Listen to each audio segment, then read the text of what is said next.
everyone. I'm Jessica Tseang. I'm an international comics historian, a public speaker on pop culture, and the co-host of the Kaiju Kingdom podcast. And here with me today to talk about Native American representation in comics and pop culture is a man that needs no introduction, Taboo of the Black Eyed Peas. How are you? What's up, everybody? Oh man, I'm so proud and so honored to be talking to you, and also to all the viewers and everybody that is a geek just like me, a nerd just like me. It's a blessing to not only just be a voice for Indigenous people, but also be an advocate for, as a toy collector, as a lover of Comic-Con, and also as a Marvel writer. Yeah. So I would love to talk about everything Marvel with you in a little bit, but to go back, growing up, all I had was Trini from Power Rangers, the Yellow Ranger. Yeah. Growing up here, did you have any Native American role models in fiction? So yeah, so I was big on G.I. Joe. G.I. Joe, the cartoon, the action figures, and there was a character named Spirit who was a native. They called him the Tracker, which is very stereotypical, and I that's all the only connection that I had at that time. We also had in the 80s, there was a television star named Tom Laughlin who portrayed Billy Jack, which was a native character as well.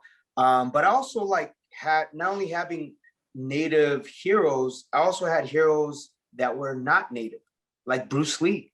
Bruce Lee, an amazing hero, warrior, just a master, a teacher, because I love the art form of martial arts.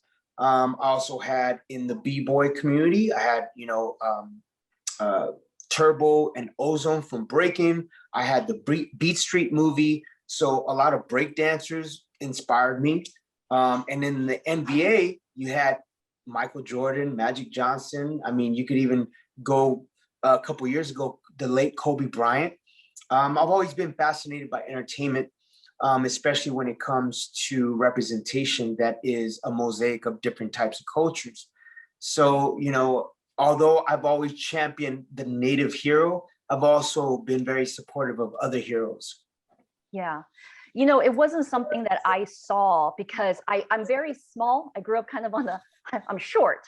So yes. I loved Yoda. I loved R2-D2. Batman was my role model, but it wasn't until I was older, I realized I didn't see anyone that really looked like me on screen until Lucy Liu from Charlie's Angels and then Trini from Power Rangers. So it's really always interesting to pick the brain of others to know who they looked up to or when they realized that their representation came or when they saw them. I would say in music, when I saw Redbone, they did Come and Get Your Love off of Guardians of the Galaxy. When I saw them representing, when I saw Jimi Hendrix and found out that he had Cherokee blood, when I saw a lot of musicians that represented their native ancestry, like Link Ray, even though he would say, yo, you can't tell him that you're, at that time period when he was coming up, it was not cool to represent Indian country or to say that you were native. But the fact that there was a native guy doing the style of music that he was doing, it inspired me. I was part of a documentary called Rumble, which is the Indians that rock the world. And it showed all the native representation in the music world. So because I'm a musician, that's what I gravitated to.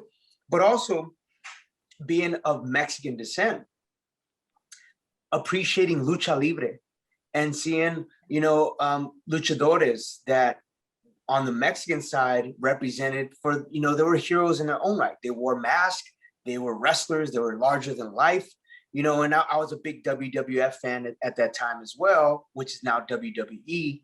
And I looked at people like the Ultimate Warrior and Tatanka and the Road Warriors and, who else? Tito Santana and Demolition and all these characters, Macho Man Randy Savage, all these characters, Jake the Snake Roberts, Roddy Piper, all these characters that were larger than life. They spoke to me on many levels because I learned how to work the crowd watching these wrestlers. And whether you were a heel or a baby face, you knew how to work the crowd. Hulk Hogan, when he would step in the ring and he would do that and the crowd would go crazy and he would start shaking and the crowd would intensify. That's how I learned how to perform, because I knew how to work the crowd and read the crowd, because wrestling taught me that. Yeah.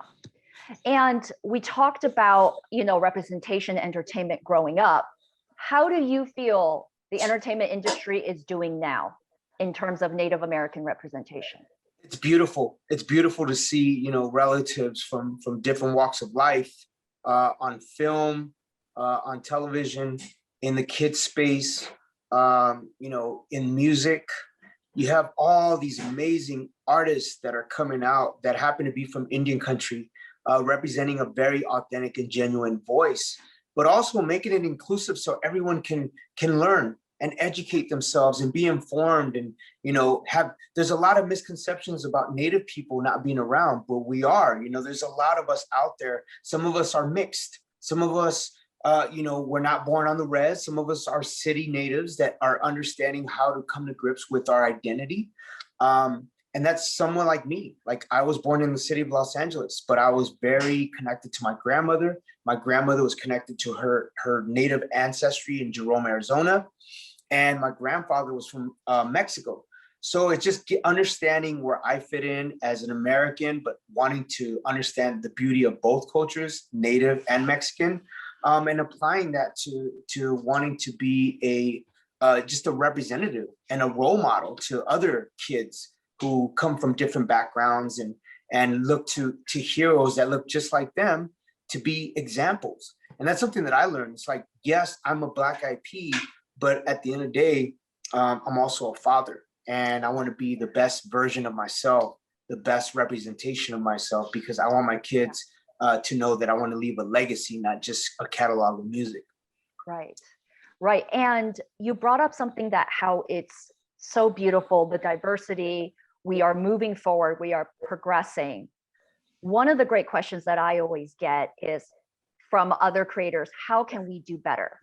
Where are other places that we can look into to do better across comics, TV, film, music? Where can we do better in terms of representing Native Americans?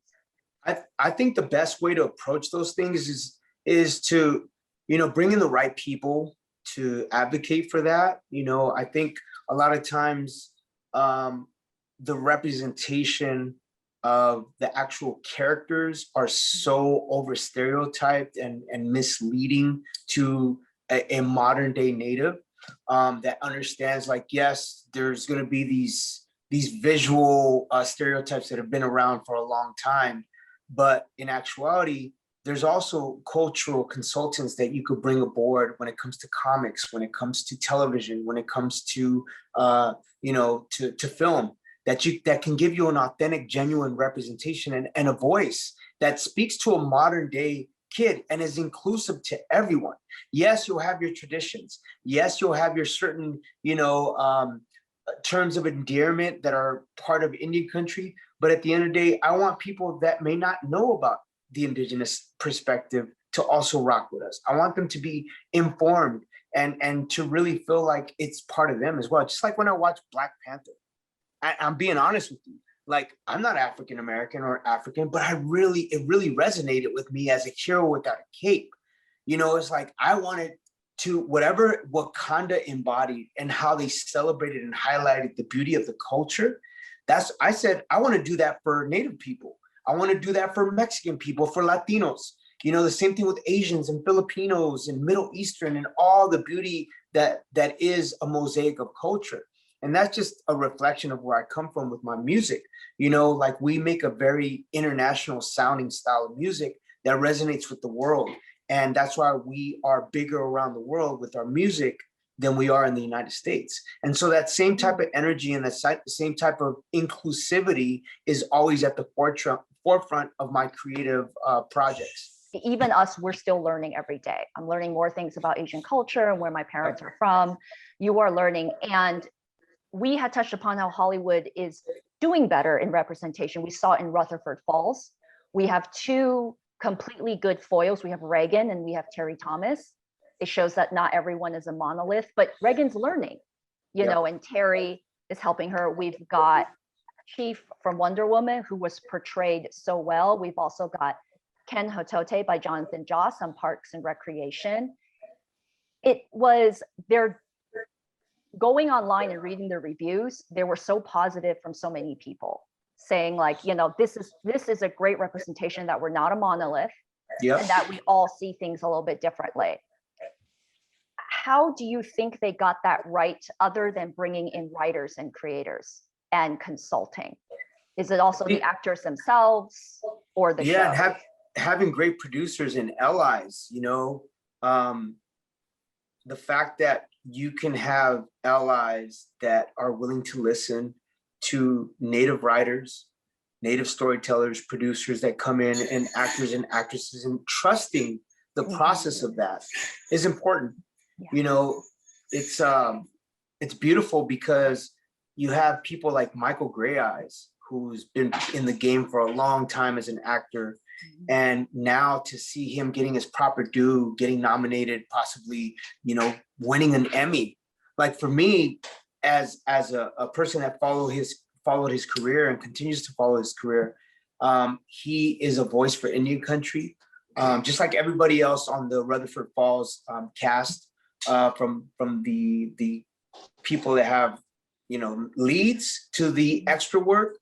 Everyone has contributed. And I think when you see that contribution from the allies and the relatives, it makes a project have an authentic, genuine representation.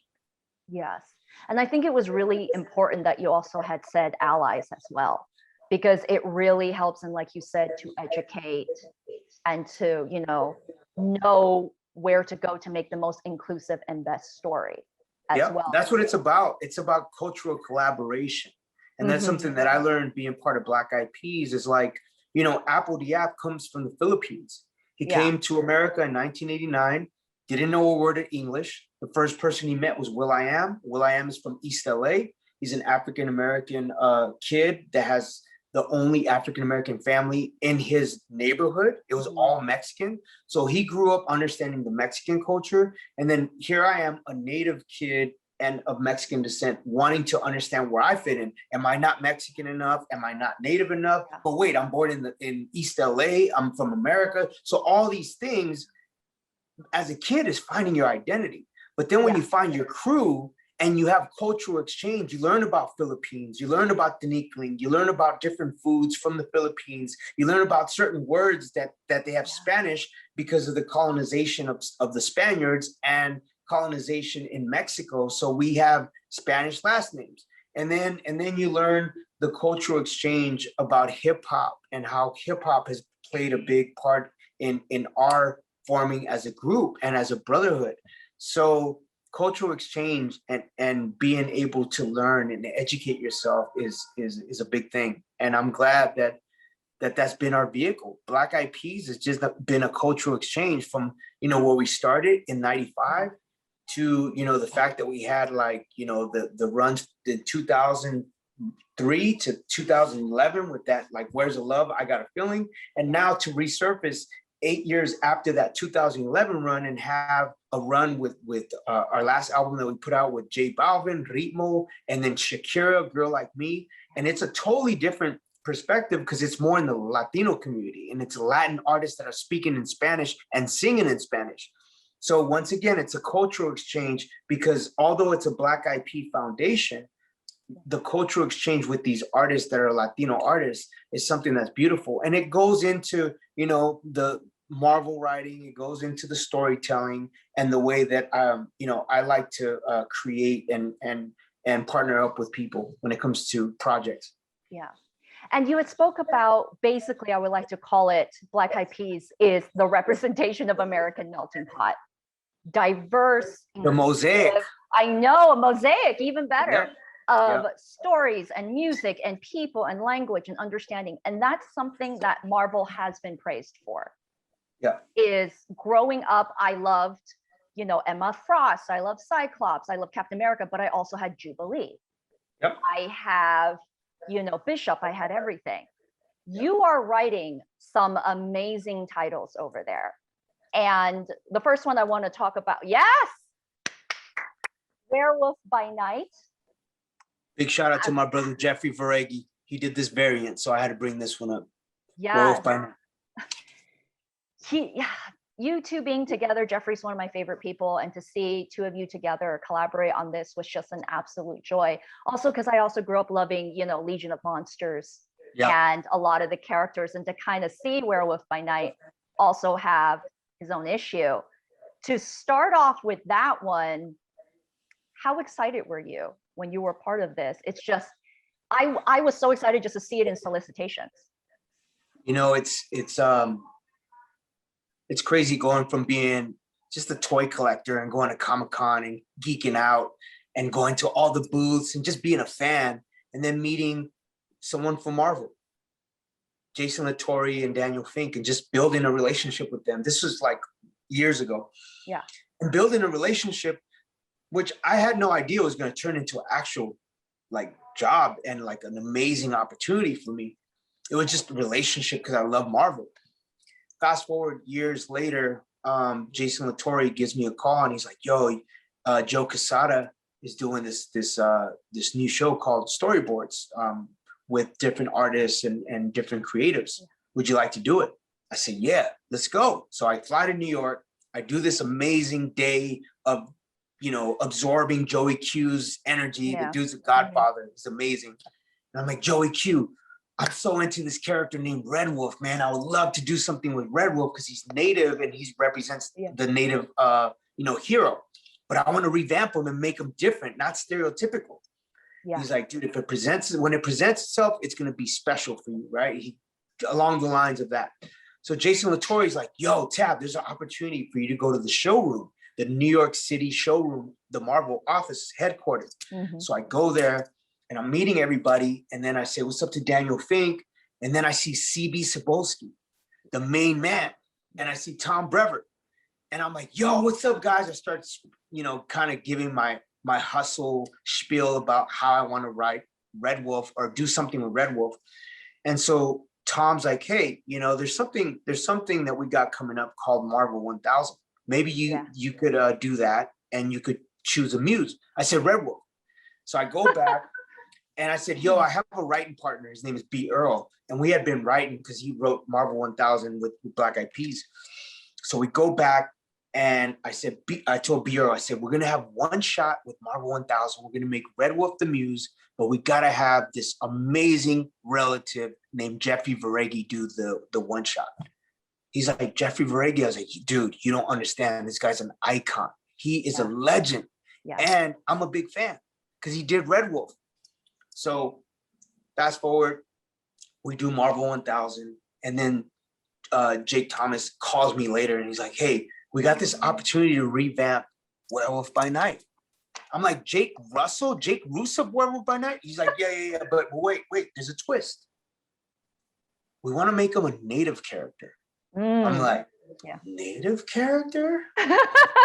Are you serious? He's like, yeah, Tab, we want you to run with all the energy that you bring and everything that, excites you about the culture and all the stuff that you've been doing at Standing Rock. We want you to use that energy. So then I'm like, all right, cool. And then he's like, you know what? And we're even going to throw in Red Wolf for you because we know how much you love Red Wolf. Oh. So I go back, me and Benny, we start ping-ponging, we start creating and ideating about the storyline, new characters, and then we got Jeffrey Varegi to do this. Amazing. That's absolutely amazing. But there's more. Oh, yes. Yes. So after we did Werewolf by Night, Jeffrey Varegi hit me up and he's like, yo, I got this thing that I'm working on. I want you to be a part of it. I'm like, cool. What is it? He's like, Indigenous voice. Yes. He and I spoke about that over at Comic-Con. Yeah, he's like Indigenous voices. And I'm like, dude, anything I can do to help what your efforts. He's like, no, this is about us, Tab. Like, we got to do this. So, I was blessed. Big shout out to all the artists, Rebecca, Darcy, Steven, We Shot, Kyle, David, all the amazing native artists that contributed. And then Jeffrey Varegi spearheading it.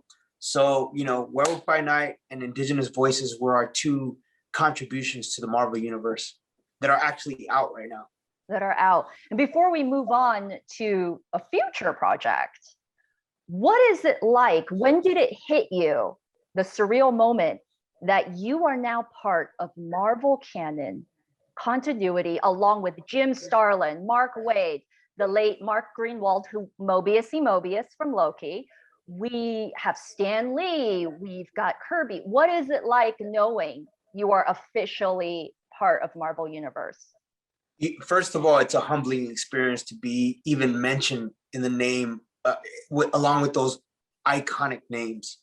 We had the honor of working with Stan Lee on before he passed away on Master of the Sun. He was the narrator of our comic. Yeah. We actually did panels and different cons with him. We did LA Comic-Con, New York Comic-Con, and San Diego Comic-Con with him. And he was just a blessing to have champion and support our vision.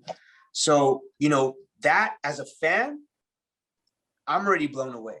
But also, like, because my grandmother was such a big impact in my life and how prideful she was about our culture, like, this is a big win for our people too, like to have representation that has an authentic, genuine voice.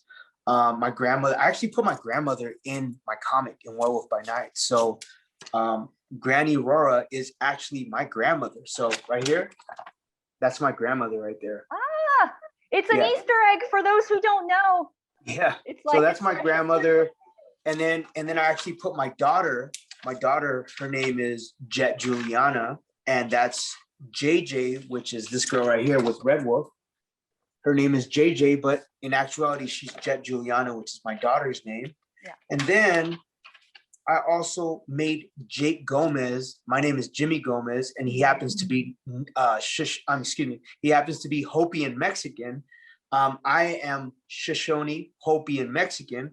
So we kind of really based it loosely on my personal life because I wanted to incorporate as much of myself into the storytelling. And I know it's a werewolf. We didn't want to romanticize the European werewolf. We wanted to make it not the stereotypical native werewolf like Twilight did. Respects to that, but we didn't want to do that. Okay. We wanted to make it about a curse that came from Mexico on his dad's side. And that was the beautiful part because I got to talk about both cultures, the Mexican and my native representation. Yeah. And for the future, you Ghost Rider, Sorcerer and Kashala, how amazing is that? And I think it's representation, and in so many ways you can also tie that into the film that's coming out. I mean, just the name itself. I'm not saying this is not a rumor of it being tied in, everyone. No. But what is that like? It's coming out in the future. That's amazing. That's such a breakthrough. We've seen so many amazing Ghost Riders, and Doctor Strange, Sorcerer Supreme. But this is something to me completely new. I'm very excited for it. First of all, I want to thank CB Sapolsky and Sarah B, my editors, for even believing in BRO and myself to allow us to go from Werewolf by Night to now bringing Kashala to life. And shout out to the artist Javier and everybody that has worked on it in the past. For me, as a champion of women, because my grandmother was my biggest inspiration. My wife is a huge inspiration in my life, and now my daughter, my 5-year-old daughter, is looking to me to always hold and respect the idea of a matriarch. And Kashala is my matriarch.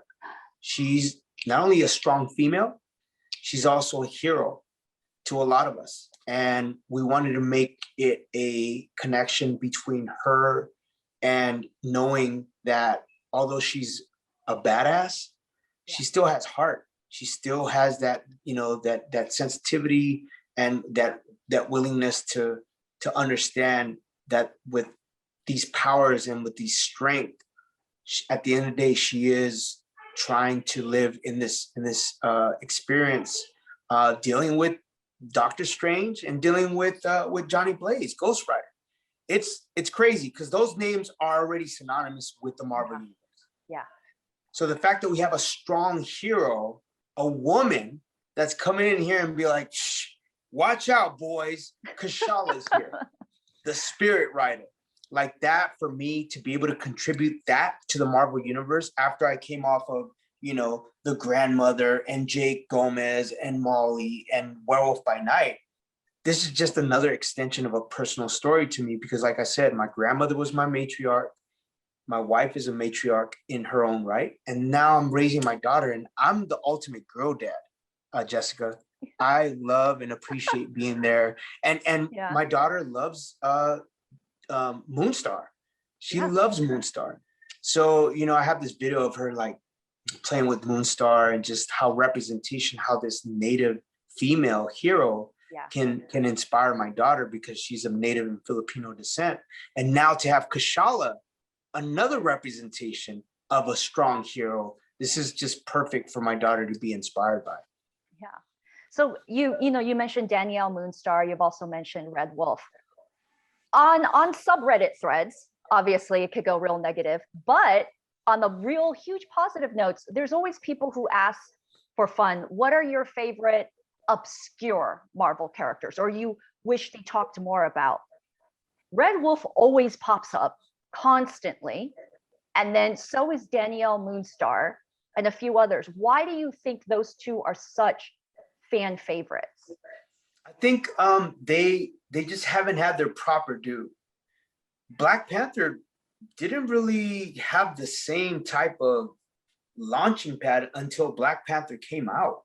There was like excitement, but to be able to have a hero that is not, you know, conventionally spoken about, it's hard because there's so many heroes in the Marvel universe, let alone like, you know, I feel like it's like a crabs in a bucket. Who's next? Who's the next one to pop off, right?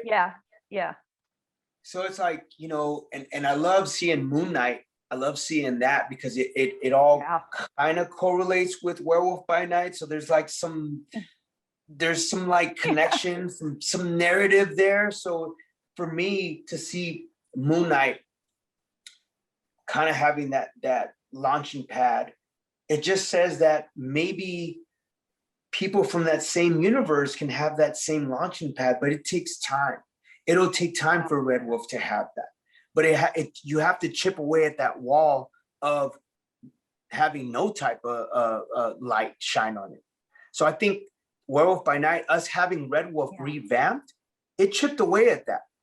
You know, Moonstar, like just the Marvel Legends releasing that amazing pack. Like these are the type of things that keep the conversation and the narrative going. And it's people like me that are knocking on that wall like, hey guys, I have this big megaphone. I'm going to use this megaphone to highlight these characters. And if no one's listening, I'm going to speak louder.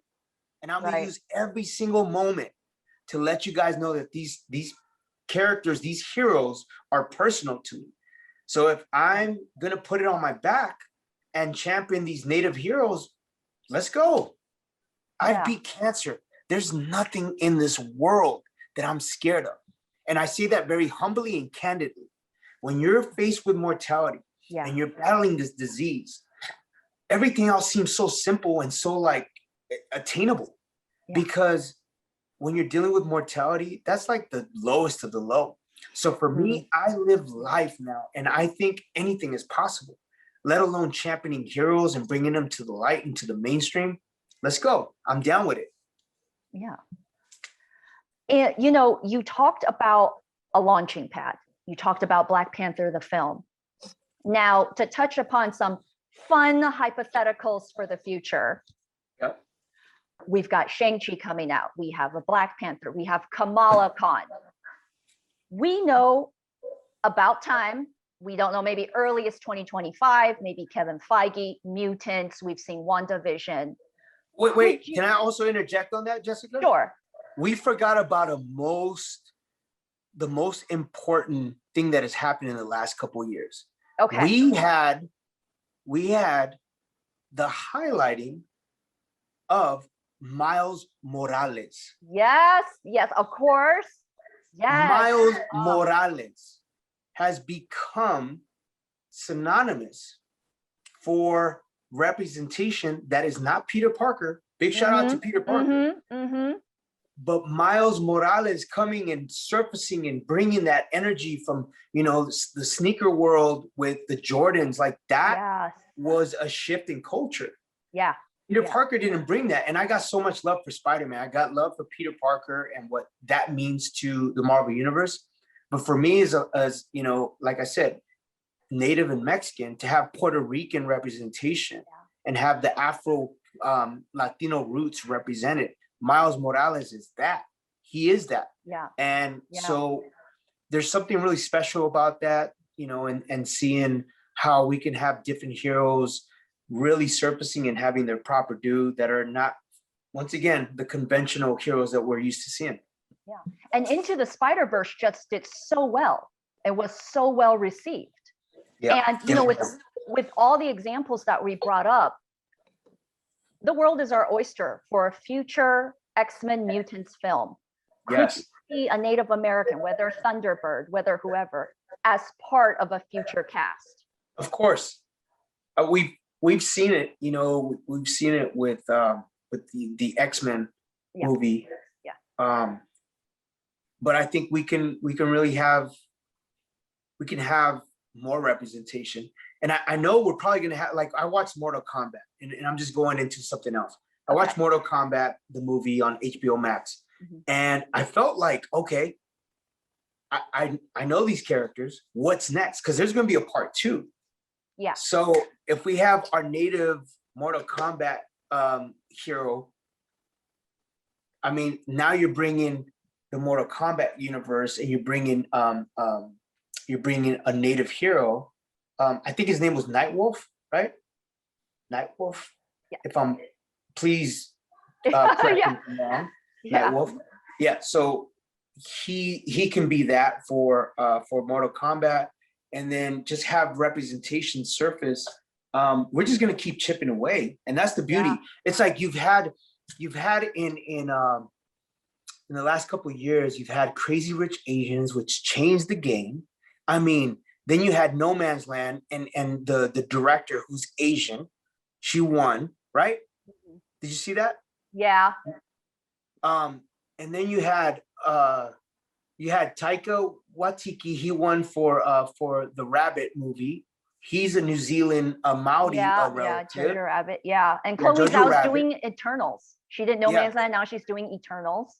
Yep. So the idea of having a mosaic of different directors and creatives and producers that are changing the narrative, like, that's the beautiful thing. And if I can do that over here in the Marvel space, and CB and Tom and all the heads of Marvel can see that, and see that I can contribute that, and use my blessing of being a Black IP to bridge culture and music and all the things that I'm doing in the music space, but always humbly want to do as much as I can to bring Indigenous voices to the forefront when it comes to Marvel. Yeah, because with Marvel and MCU, we know that the future is wide open. We've got Anthony Mackie is going to be the new Captain America. There is, in the comics, Joe Gomez, who is the Native American Captain America. Could you see a movie about him far into the future, past Anthony Mackie? I would say that he would probably. I would probably wait on that one. I don't want to jump the gun on that, because then you get too excited. Because right now, what Falcon and the Winter Soldier are doing is pretty incredible. Yeah. To see how the momentum of that, and then seeing a WandaVision, and now seeing Black Widow coming. So there's like all these Avengers that are starting to have, their storylines and their contributions kind of ahead of that. So what I would want to see is, like, eventually get to that, but I would also want to see native heroes that have already been kind of like doing their thing. Yeah. Red Wolf. I'm gonna keep on championing Red Wolf. Keep doing it. We're gonna bring it into the universe. Captain Native America. Seriously. No, I just keep putting it out into the universe, and we know it's going to happen. It did with Simu Liu. Years ago, he tweeted about Shang-Chi, and here he is. Yeah, right? I just feel like, I have the right work ethic and the hustle, and I like my work. I love working with my team. My team is amazing. I couldn't do this without my team. I'm learning so much about paneling and learning so much about like thumbnailing and ideating and storyboarding and all the things that go into writing the comic. And then before you go into ink and then illustration and the process of all that going back and forth with our editor and notes and all that, Yeah. it's just amazing because I've gone from 0 to 60 from the pandemic. From the time that we were locked down, we were doing all this Marvel work. So it's not like we had to go anywhere. It's like we were constantly ping ponging on Zoom calls and calling Jeffrey Veregi, and it's just that synergy that Benny, Jeffrey, and I have when it comes to all the projects that we're working on. We speak a lot about Red Wolf. I talked about Werewolf by Night. We speak about a lot of other Native American fictional characters. One of the things that I always see that pop up is when there is a revitalization of those characters. It's one thing, and then there are characters that are being introduced or created, like Kashala. You go online, and we all know it's a controversial place. You see thoughts on like, this is amazing, this is great. I've always wanted to see Werewolf by Night, get his due, and others are like, oh, just make new characters already. But then when you make new ethnic minority characters, they're like, oh, it's not going to sell well. Nobody knows. There's no background and history for them. Just go back. Why don't you reestablish characters that you already have? You see that there is, those two very diametrical thoughts. What are your thoughts about criticism on that? You know what? I'm in the music industry, and we've been criticized since day one. They're not tangible enough. They don't write hits. They dance too much. They move too much on stage. I've heard every single aspect of criticism when it comes to my group, the Black Eyed Peas.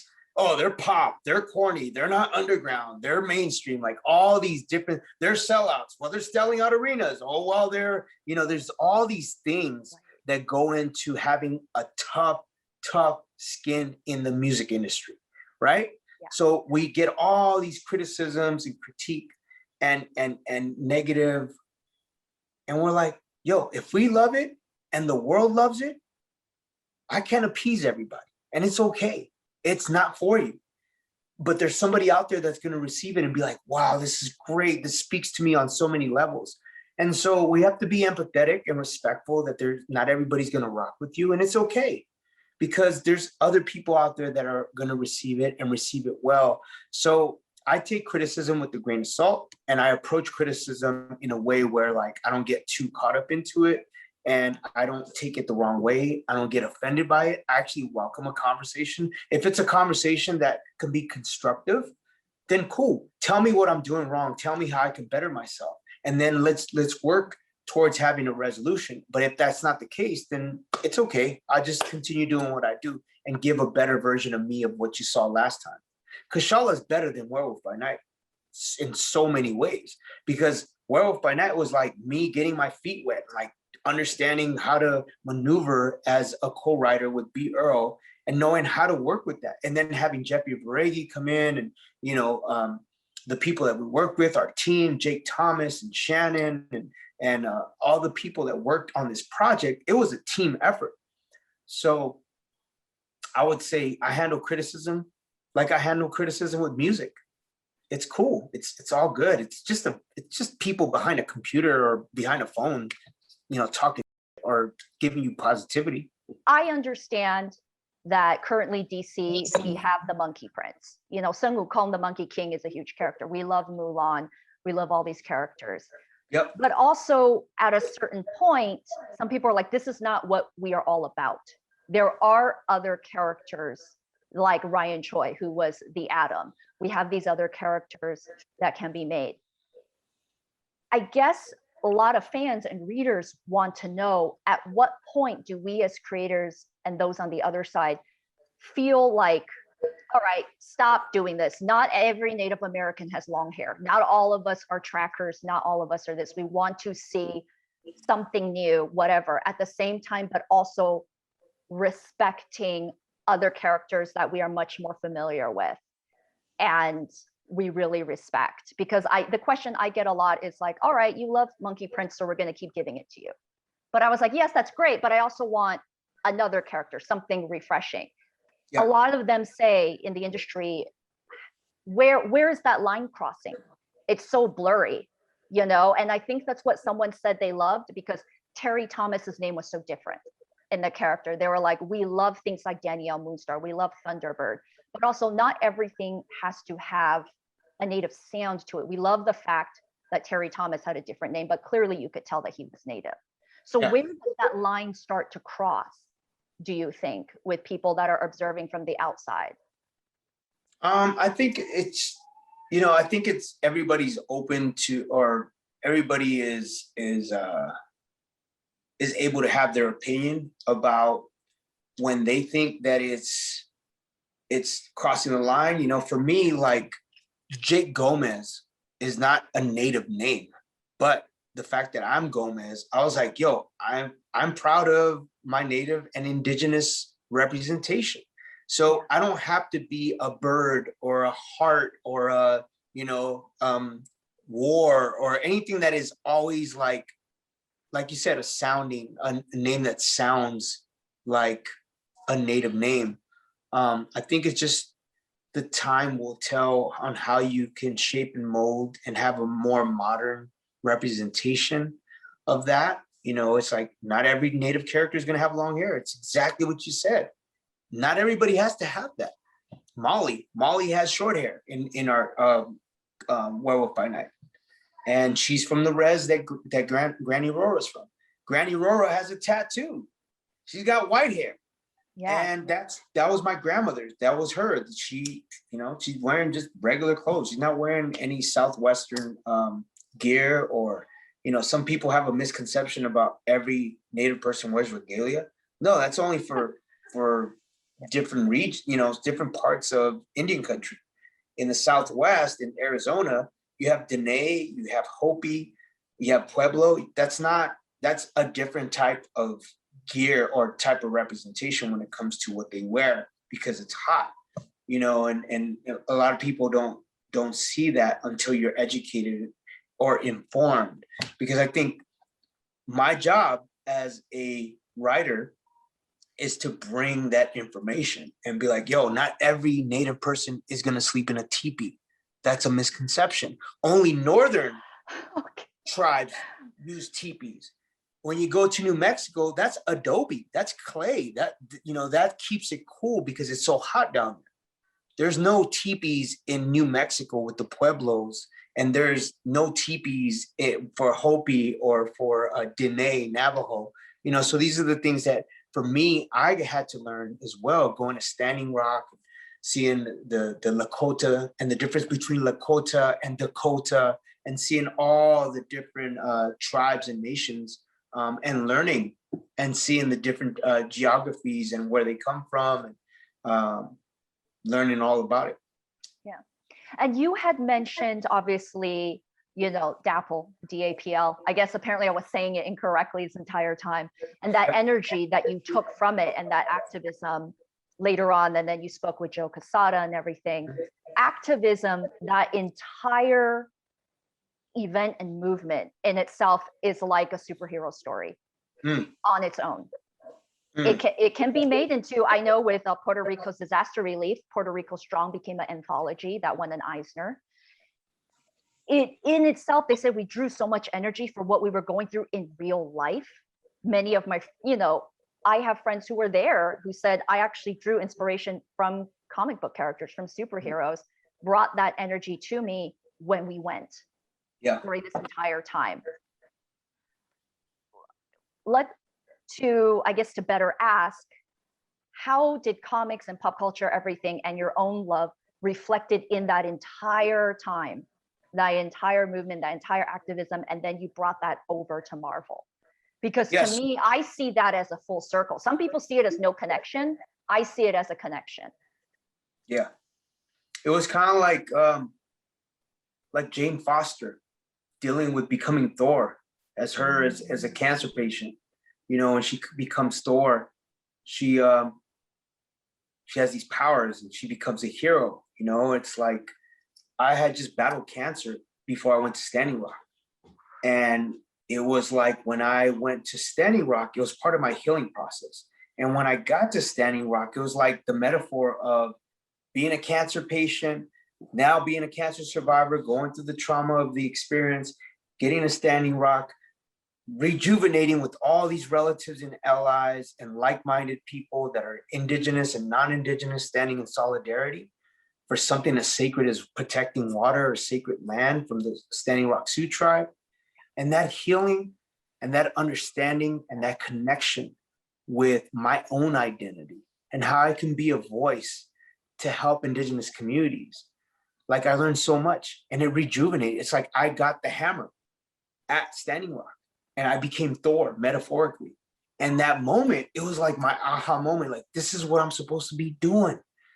It's not just about Black Eyed Peas. It's not just about being an entertainer. Yeah. I'm here to be an advocate, to be a voice, and to represent what my grandmother started when I was 5 years old. The energy, the pride, the love that she had for her culture. And that's what it was. I went to Standing Rock to have a moment of connection with my roots and my ancestry. Because I was there as just Jimmy Gomez. I wasn't there as Taboo of the Black Eyed Peas. I was just there as a Native kid that wanted to use my platform and just stand in solidarity and whatever I had to do, even though I was coming off of this healing, you know, feeling like I had just done chemo for 12 weeks and I was just drained. Yeah. When I got to Standing Rock, I was rejuvenated with energy. And so I applied that energy, the love, the solidarity, the connection, the community that I felt. I applied that to when I got home. I wrote Standing Rock, Stand Up, and I brought those Native artists together. We created that song for the movement. We actually ended up just putting it up just for our contribution to the movement. And then MTV ended up acknowledging us as, you know, they nominated us for the fight against the system. And then we ended up winning. And so we looked at all these attributes and all these things that came with the energy of Standing Rock as the way to use this opportunity to give back. And that rejuvenation, I applied that same thing when I went into writing the Marvel 1000, because it was about Standing Rock. If you look at the Marvel 1000, it says protect the sacred. And that's exactly was one of the taglines of someone holding up a flag that said protect the sacred at Standing Rock. So we just applied that energy for Red Wolf, Marvel 1000. And now we have this amazing vehicle that just keeps getting better and better. I mean, Marvel 1000, Werewolf by Night, and now Kashala. And it all stemmed from that energy of Standing Rock. Yeah. Where do you see Native American creators and characters 10 years from now, 20 years from now, across all entertainment mediums? Comics, movie, television, music. Where do you see your community and the characters? I'm telling you this, and I put my heart and soul into it because that's the only way I can do it. I'm going to make sure that one day, just like Miles Morales, just like Black Panther, we have a Native hero on the big screen. I'm going to champion that. I'm going to continue chipping away at that because that's my contribution to Marvel. That's why CB saw that in me, because he's like, yo, Tab's in this world. He did the Standing Rock thing. He started examining the work and the due diligence and all the being in the trenches that I've done on a real level. And he's like, dude, you can bring that energy to Marvel and have a really authentic voice to indigenous communities. Let's do that. So the fact that his belief in me, CB and Tom and Sarah and Jake Thomas and all these amazing people that believe in me, and B. Earl, my partner, I see us having the first Marvel's Native superhero on the big screen. And I get choked up thinking about it because my grandmother, this is all she wanted me to do. Yeah. Like the music thing is cool. It's a great it's a great representation of how far I've come. But to be able to do something for my community and be a voice and know that I always have my grandmother's spirit with me. And every time I step on the stage or I'm writing something or I'm representing Indian country, I represent it with so much pride. I represent my grandmother, and that's what she wanted. She wanted me to be that best representation, the best version of myself. Yeah. And I do believe that it will happen. And I think that's something that with you in it, in Marvel, I think that does bring forefront, like the launching pad for it to continue forward and spread across other mediums. Yeah. Rutherford Fall was so well received on Google. When you do autofill, one of the first things is there a second season? It doesn't say the word, is it canceled? That was not an autofill. An autofill was, is there a second season? And the fact that Red Wolf is coming out, you're in the Marvel thing, it's amazing. I think it will continue and start snowballing into something more and more and more. And I just want to approach it very humbly, very respectfully, because I know there's a lot of landmines that we have to be very careful for, especially when it comes to representation. And for me, as a student of culture and of my ancestry, I just want to do the best possible job to do it in the right way and follow the protocol, because there's a lot of protocol. There's a lot of blessings that you have to have in order to do that, because it's a high level of contribution, especially when you're representing for Native communities. And just being a voice, not trying to say I know that I'm going to do everything, because I can't. I can't spread myself too thin. But I always say I'm just a voice, and I don't speak for all of us. I just speak as one of us. Yeah. How can others help out? They love everything that you've said. They want to know how they can help out regardless of their, of their background. What would be the best way for fans and viewers and watchers to just support Native Americans? I think there's amazing relatives called Illuminatives on Instagram and on Twitter. They're like my mentors, especially Crystal Echohawk, who is the founder of this organization. And they deal with everything from politics to sports to everyday, living when it comes to Native issues and actually information on how to contribute and be of service. So I always point to Illuminative because they are a beacon of light and hope, because they always give us platform. They actually gave me and Jeffrey Varegi a platform to collaborate and to bring Marvel Indigenous voices to Indian country and let them know how important Jeffrey's contribution and Rebecca's contribution and all these artists that were part of Indigenous voices, and now Kashala and Werewolf by Night, like Illuminatives has been very integral in supporting and showing their love. So I say Crystal Echohawk. So ladies and gentlemen, if you're watching this and you need more information or would like Instagram or a Twitter to follow and to see the movements and understand Native communities and where we're at, Illuminatives, Crystal Echohawk. Wonderful. So thank you so much, Taboo, for joining San Diego Comic-Con 2021's Native Americans. Yes. Representation in comics and pop culture. Thank you so much. Yeah, I want to thank you and my wife for taking lead on scheduling this. It's been a long time coming. I want to do more with Comic-Con. San Diego Comic-Con has been very integral to my love and appreciation for the culture and comics, toys, and everything else that comes along with Comic-Con. So I want to say thank you to all the viewers and all the people that go to the con, cosplayers, toy advocates, comic book heads, toy geeks, toy nerds, all the above. So thank you. Thank you so much. Thank you.